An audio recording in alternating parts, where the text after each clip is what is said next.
Bonjour les amis des oiseaux, donc c'est la chaîne Merci Canariculteur. Donc pour la suite de la saison de reproduction 2024, voilà, c'est donc la septième saison, septième génération. Donc voilà, donc la dernière fois on avait vu, j'avais bagué les premiers jeunes, voilà, j'en étais au bagage. Donc pour ce couple là en particulier, le couple On Peace, puisque je les ai notés par les mangas préférés. Donc le mâle jaune sur la femelle chimelle. Donc la dernière fois, alors ça se passe très bien pour eux, vous voyez, ils sont toujours là. La femelle désormais ne couvre plus les petits.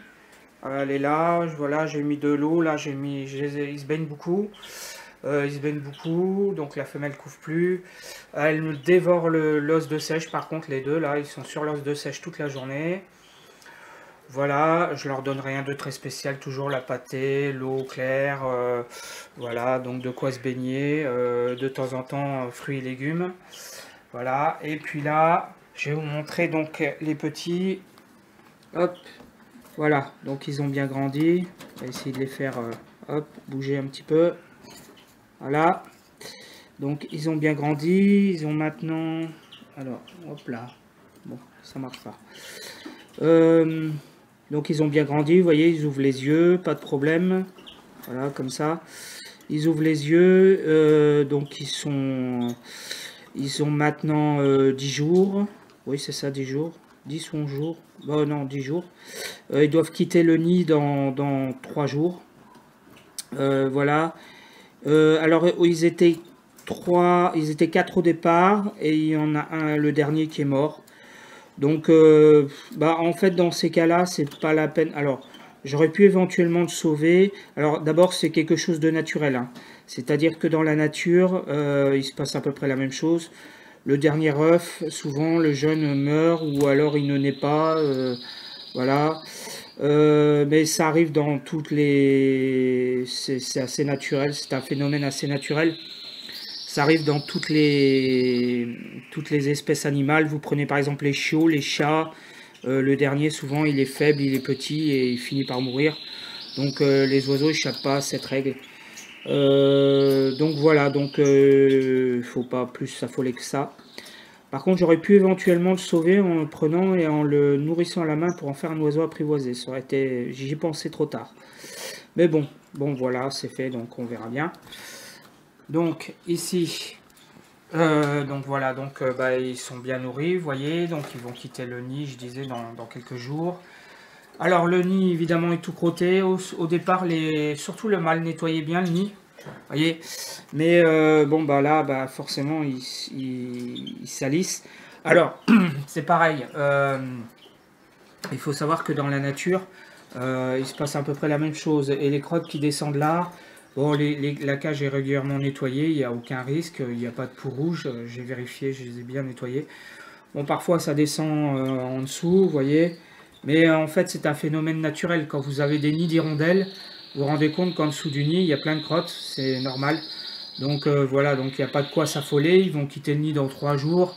Donc c'est pas pour 3 jours qu'il va se passer quoi que ce soit, hein. C'est pas...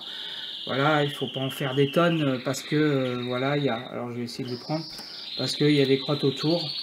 Ils éjectent leurs crottes, voilà, de manière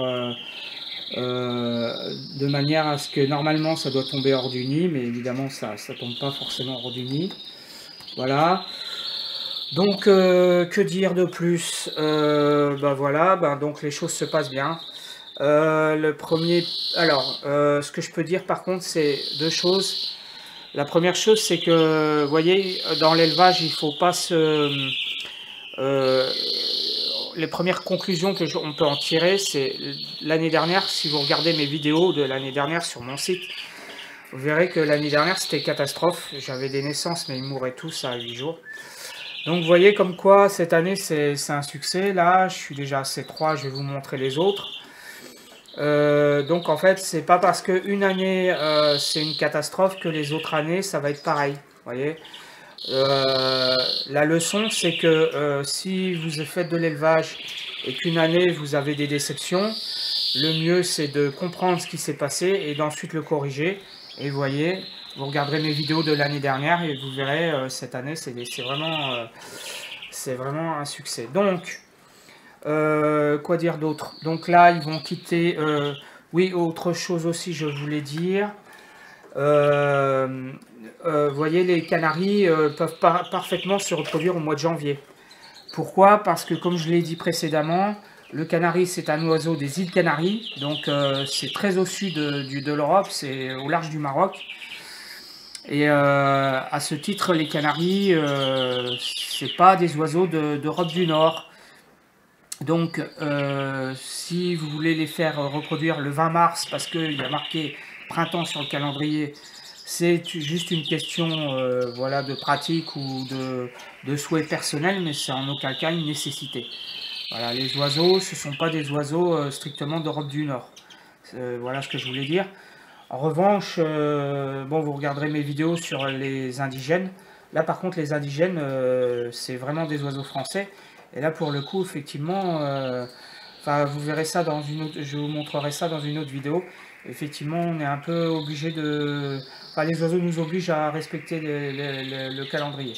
Mais sinon, et puis je ne vous parle même pas du réchauffement climatique. Parce que là, nous sommes fin janvier, début février, pardon, oui, j'ai oublié de vous dire. Nous sommes début février et il fait 15 degrés. Là, la fenêtre est ouverte, j'ai déjà des moustiques. Donc voilà. Donc en plus de tout ça, voilà. Donc les petits vont quitter le nid. Donc je vous montrerai à ce moment-là. Moi, souvent, ce que je fais, c'est que je les vire du nid. Pourquoi? Parce que dans la nature, en fait, le nid, faut savoir, c'est un lieu fixe. Et les oiseaux font des allers-retours et ils savent instinctivement qu'ils attirent l'attention des prédateurs. Donc souvent, ce que font les mères, c'est que dès 15 jours ou dès 16e jour, ils obligent les petits à quitter les nids, ils les nourrissent beaucoup moins et ils les obligent à quitter le nid. Or, en captivité, bah, évidemment, ils n'ont pas de prédateurs, hein, ils sont tranquilles, cool. Donc souvent, ils prennent leur temps. Alors des fois, 17e jour, 18e jour, 20e jour, ils sont toujours dans le nid. Donc moi, ce que je fais à ce moment-là, bah, je les vire, hein, tout simplement. Allez hop, tout le monde dehors. Ensuite, voilà, donc ensuite, bah, les parents vont nourrir, surtout le père va nourrir et la femelle s'occupera de faire une deuxième couvée pour ce couple-là. Une deuxième couvée, alors attendez, là, je crois qu'il va les nourrir. Je vais rester là parce que je crois que là, il va les nourrir. Donc une deuxième couvée qui devrait être de 5 œufs normalement, cette fois-ci. Et puis ensuite, voilà, ça sera fini pour ce couple-là. Parce que comme ils ont fait beaucoup de petits, là je les laisse, je vais leur faire 2 couvées et j'expliquerai après les autres pourquoi je leur en ferai faire un peu plus. Donc voilà pour ce couple. Donc voilà le couple One Piece. Là les jeunes, ben, la prochaine vidéo ça sera sûrement quand ils seront dehors, puisque ça va pas tarder. Et puis ensuite je vous expliquerai comment je sélectionne mes oiseaux. Voilà, alors pour les autres, on va venir, tac, ici, hop. Alors, pour le deuxième couple, le couple Naruto, donc c'est le couple orange. Donc là, la femelle, elle est dans le nid. En fait, je vais vous montrer, voilà. Donc là, les petits ils ont bien grandi aussi, je les ai bagués, ils ouvrent les yeux, les plumes commencent à sortir. Donc là, bah, comme je vous disais, il n'y a pas trop de surprise parce que voilà, je sais ce que ça va donner. Voilà, hop.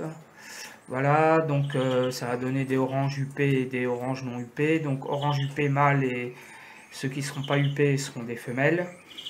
Voilà. Donc je les ai bagués. Alors la nouveauté cette année, ce que j'ai fait, c'est que vous voyez, j'ai mis de la pâtée rouge et j'ai mis du colorant. Voilà, parce que je voudrais tester. Jusqu'à présent, je ne m'étais pas trop concentré sur les couleurs. Mais là, cette année, j'ai décidé d'y accorder un peu plus d'attention. Donc voilà, donc quoi dire. Bah, ce couple-là, ils vont quitter le nid. Donc ils ont 8 jours. Donc dans une semaine à peu près. Hein, voilà. Voilà. Et donc ce couple-là, par contre, c'est une femelle de 3 ans. Alors, ce qui est intéressant, c'est que sur cette femelle-là, elle n'a pas reproduit la première année de sa vie. Du coup, deuxième année, elle a fait 3 couvées. Et là, cette année, je pense que je vais lui faire 3 couvées. Ce qui veut dire que quand vous avez une femelle canari qui n'a pas fait de petits la première année, ça peut se reporter sur sa troisième année. Voilà, ce qu'elle n'a pas fait la première année, elle peut le faire la troisième année. Donc voilà, donc avec le colorant, on va voir ce que ça va donner. Et puis voilà, ensuite le couple en bas. Alors, ce couple-là, par contre, c'est le couple qui avait fait l'exposition. C'est assez bizarre parce que donc c'est une femelle, je vous rappelle, qui a 2 ans, qui m'avait fait des petits l'année dernière, mais ils étaient tous morts. Et là, cette année, je comprends pas parce que en fait, elle essaye de faire le nid, enfin, elle se fait nourrir, mais j'ai pas vu d'accouplement. Donc du coup, j'ai réinstallé un nid là parce que je me suis dit peut-être que le nid lui plaît pas, mais bon, a priori, ça fait rien non plus. Donc bon, je sais pas. Ceci dit, c'est pas très grave hein, avec les petits que j'ai déjà. J'ai 3 couples qui sont en reproduction, donc ça suffit largement pour renouveler ma population de canaris. Donc si elle fait, elle fait. Si elle fait pas, je pense que je la donnerai. Voilà. Donc pour le moment, ça suit son cours. Ensuite ici, alors là c'est très intéressant. Parce que là donc vous avez mon mâle donc, qui est le jeune de ce couple là, du couple Naruto. Donc ça c'est le couple Overlord. Donc le mâle. Et là vous avez la femelle. Alors là c'est très intéressant parce qu'en fait il y a eu 2 œufs. C'est sa première couvée hein, puisque c'est une femelle de 1 an. Donc sur 2 œufs, il y en a eu un seul qui est né, puisque l'autre premier œuf était déformé, donc je m'attendais à ce qu'il meure dans l'œuf, et c'est ce qui s'est passé. Il y en a un qui est né, et puis alors elle est tout le temps dans le nid. Alors elle le couve et c'est très bien, parce que comme il est tout seul, il est... Donc là je vais le baguer aujourd'hui, là. J'attends qu'elle quitte le nid pour le baguer. Voilà, elle le nourrit très très bien. En fait le mâle nourrit la femelle qui nourrit le petit, donc ça se passe bien. D'après ce que j'ai pu voir, je pense que c'est UP. Donc si c'est UP, le mâle est UP, donc là ça devrait être une femelle. Donc c'est très bien. Voilà, donc pareil, hein, des graines, voilà, donc rien de très spécial. Sinon, voilà, donc par contre je suis curieux de savoir quelle couleur ça a donné. Nous avons un mâle orange, donc voilà, non porteur, et une femelle mosaïque rouge. Donc on va voir la couleur que ça va donner, je suis assez intéressé. Mais bon, je vais voir, on va voir. De toute façon, il n'a pas encore de couleur, il a la peau claire, il a le dessus de la tête qui est un peu foncé, donc on va voir ce que ça va donner, c'est intéressant. Et enfin, le dernier couple qu'il y avait ici, donc j'ai donné la femelle pendant l'exposition. C'était juste pour vous montrer en fait qu'une fois que les oiseaux ne vivent pas dans les cages les cages de reproduction, ce sont des petites cages. Donc elles vont très bien pour des canaris. Le canari reproduit dans un espace relativement restreint, il n'y a pas de problème. Par contre, évidemment, il ne vit pas toute l'année. C'est-à-dire qu'une fois que la saison de reproduction sera finie, ils iront tous en volière. Donc une fois que la cage est vide, ce que je fais, c'est que je nettoie tout à fond, évidemment. Donc vous voyez... Voilà, j'ai nettoyé les perchoirs, j'ai tout. En fait, je passe tout sous la douche. Voilà, donc là, il reste des graines dans le mangeoire, mais peu importe, c'est pas l'essentiel. Par contre, ce que je vais faire après, c'est que je vais repeindre la cage. Je vais enlever les perchoirs et tout. Je vais tout repeindre en noir. Voilà. Alors, pour la peinture, il n'y a pas de souci. On peut peindre les barreaux des cages des oiseaux. Une fois que c'est sec, l'oiseau ne mange pas la peinture et il ne va pas s'intoxiquer. Sauf si vous mettez de la peinture dans le bec de l'oiseau, il n'y a aucun risque. On peut prendre n'importe quelle peinture, parce que je vois beaucoup certains qui s'inquiètent qu'il faut mettre de la peinture naturelle, alors qu'en fait ça ne sert à rien. Les oiseaux ne lèchent pas les barreaux de leur cage, sauf exception bien sûr, mais voilà, c'est quand même extrêmement rare. Donc voilà, donc je vais la peindre. Et puis ensuite, elle resservira pour l'année prochaine. Voilà. Sachant que les petits vont aller dans les volières des indigènes. Enfin voilà, ça fera l'objet d'une prochaine vidéo. Donc ça sera la suite. Voilà. En espérant que ce couple-là me fera quelque chose. Bon, sinon, s'ils font pas quelque chose, c'est plutôt dommage. C'est parce que le mâle, là, c'est un mâle qui est né chez moi. Et j'aurais bien voulu récupérer des jeunes d'un point de vue génétique. Voilà les amis, je crois que j'ai fait le tour. Bon bah là malheureusement ils veulent pas quitter le nid. Bon, tant pis. Voilà, là je crois qu'elle est en train de les nourrir. Voilà. Enfin, elle est en train de les nourrir et en fait, dès qu'elle me voit, hop, elle arrête. Donc voilà. Voilà, donc bah, ça sera pour la suite, la sortie du nid des petits, et puis voilà. Voilà, donc quoi dire de plus? Oui, petite autre chose aussi, c'est que pour voir tout ce que j'ai fait depuis la préparation jusqu'à la fin de l'élevage, euh, il faut aller sur sur la page Mercier Canariculteur, la page entière, et pas regarder juste une vidéo, parce que si vous regardez juste cette vidéo, vous avez, c'est des vidéos que je fais à peu près tous les 15 jours depuis le mois de septembre, pour montrer tout l'acheminement, toute l'évolution, la progression. Donc il faut aller sur la page, cliquer sur vidéo, et ensuite voir toutes les vidéos. Donc je les mets par mois, hein, septembre 2023, octobre 2023, jusqu'à voilà. Voilà les amis, bon bah je vous dis à la prochaine pour la suite.